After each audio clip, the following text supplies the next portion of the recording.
सभी दोस्तों को राम राम, जय जय राम। सभी दोस्तों को नाग पंचमी की शुभकामनाएं। दोस्तों, श्रावण कृष्णा पंचमी को नाग पंचमी कहते हैं। कहीं कहीं यह त्यौहार श्रावण शुक्ला पंचमी को भी मनाया जाता है।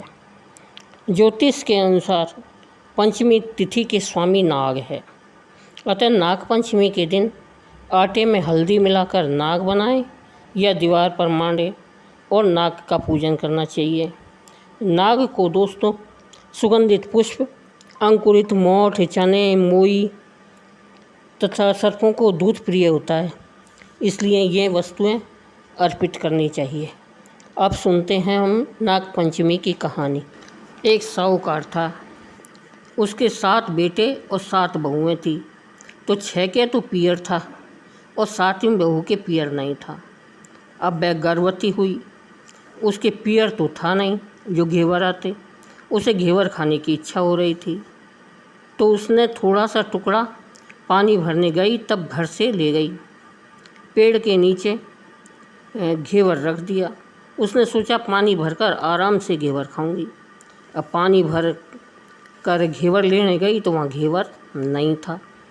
अब पेड़ के पास ही एक बौवी थी, सांप का बिल था।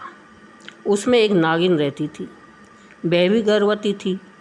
तो घेवर देखकर नागिन की इच्छा हुई और उसने घेवर खा लिया और सोचा साहूकार के बेटे की बहू अगर गाली निकालेगी तो उसे काट खाऊंगी, पर अगर कुछ नहीं कहेगी तो उससे को पिहरवा सा दूंगी। साहूकार के बेटे की बहू ने देखा कि घेवर नहीं है, तो कहने लगी, बेचारी कोई मेरी जैसी होगी, सो खा गई होगी, कोई बात नहीं। नागिन बहुत खुश हुई। उसने अपने बेटों को सब बात बताकर कहा कि वो इंसान का रूप बनाकर जाए और साहूकार के बेटे की बहू को लेकर आवे। नागिन के बच्चे इंसान का रूप बनाकर साहूकार के घर गए और साहूकार की पत्नी से कहा कि हमारी बहन को हम लेवाने आए हैं, सो भेजो। सास ने कहा, इतने दिन कहाँ थे, पहले तो कभी आए नहीं। नागिन के लड़कों ने कहा, ब्याण जी, बाई भी हमें पहचानती नहीं है। बाई जन्मी तब हम नानी के थे और शादी हुई तब हम परदेश कमाने गए थे। वे लड़के बहुत से गहना, कपड़ा और मिठाई अपनी बहन की, सास के व जिठानियों के लिए लेके गए, तो सास बहुत प्रसन्न हुई। सास ने बहू को भेज दिया। अब बॉबी के पास पहुंचकर लड़कों ने कहा, बहन, हम सांप हैं, तुम्हारा घेवर हमारी माँ ने ही खाया था, उसने तुम्हें अपनी लड़की माना है, इस नाते तुम हमारी बहन हुई। तुम हमारी पूंछ पकड़ लो, डरना मत। वह पूंछ पकड़कर बॉबी में चली गई। वहाँ उसने उसे बहुत ही सुख और आराम से रखा। वहीं उसने एक लड़के को भी जन्म दिया।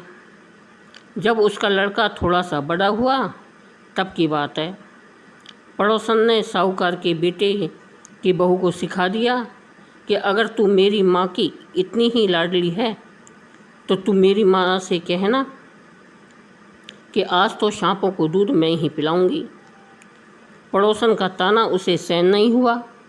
वह माँ से जिद करके सांपों को दूध ठंडा करने लगी। अभी दूध ठंडा भी नहीं हुआ था कि उसके लड़के ने घंटी बजा दी। घंटी सुनते ही छोटे बड़े सब सांप दूध पीने दौड़ पड़े। दूध में मुंह डालते ही बहुतों का तो मुंह जल गया और सांप क्रोधित होकर कहने लगे, हम बहन को काटेंगे। माँ ने कहा, इसे मत काटो, यह तुम्हें आशीष देगी। साहूकार के बेटे की बहू बोली, जियो महारा नाग नागनी, जियो महारा खांडा बांडा वीर, वीर उठावे दिखनी रो चीर, चीर तो फाट पण खांडा बांडा वीर जीवता रहे। कुछ दिन बाद पड़ोसन ने ताना मारा, तेरी माँ अगर तेरा विश्वास करती तो तुझे 7वीं कोठी की चाबी नहीं देती। उसने जिद करके माँ से 7वीं कोठी की चाबी ले ली। ताला खोला तो देखा बाबा नाग जल में झूल रहा था। उसने कहा, बाबा आप तो हम मेरे पिता हो। और बोली, जियो नाग नागनी, जियो जियो बासुकी नाग। नाग देवता ने उसको 9 करोड़ का हार दे दिया। माँ ने बेटों से कहा, बाई तो अब बड़े घरों में हाथ डालने लगी है, उसे घर पहुंचा दो। नागों से साहूकार के बेटे की बहू को बहुत से गहने कपड़े दिए और ससुराल पहुंचा दिया। थोड़े दिनों की बात है, उसका बच्चा झाड़ू तोड़ रहा था। ताई ने कहा, झाड़ू मत तोड़, इतना तोड़ने का शौक़ है तो तेरे नाना मामा के यहाँ से लाया होता। चाँपों ने सुन लिया। माँ से जाकर कहा। माँ ने कहा, 2 झाड़ू सोने की बनवाओ और 2 चांदी की बनवाओ और दे आओ। ताइयाँ देखकर जल गई, कहने लगी, इसके तो ताने मारने से भी धन बढ़ता है। छोटी जेठानी लकड़ी लेने गई, वहाँ सांप था। उसने सोचा सबसे छोटी को भेजना चाहिए, सांप उसे खा जाएगा तो मुसीबत मिट जाएगी। छोटी बहू लकड़ी लेने गई तो सांप बैठा था। बोली, भैया राम राम।